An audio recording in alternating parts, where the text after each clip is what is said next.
nakita ko nga marami palang klase ng fig may. Yung nakita ko ng fig doon may sa ibang bansa. Hindi ganyan yung puno may. Ano gano'ng kalaki. Merong red. Ang laki oh. Para siyang dalang hita. Pitasin natin. Hindi mo naman makakain. Hindi, sabi mo magluluto ka ng ano ba yun, yung sauce? Kailangan pula siya. Kailangan red figs. Yung red natin, di maganda matabang. Ito na lang.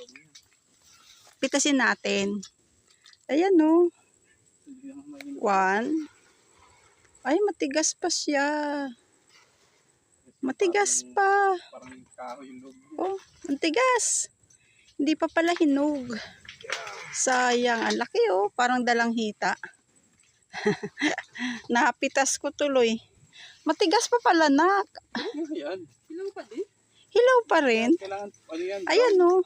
Parang bulok. Napitas ko tuloy. Buksan mo nga. Tigas yan. Hindi mo Ito lang. buksan yan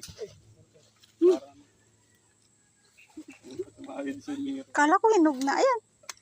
Ay, makatas. Ay, hilaw pa. Ayan nga, ilaw nga yan. Kaya pala medyo matigas Hindi mo pa. makakain. Tagal na, 1 month na. Ay, 1 month na, matigas pa rin. Ayan o. Hilaw pa pala.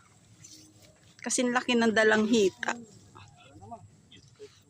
Tara na. Papa mo.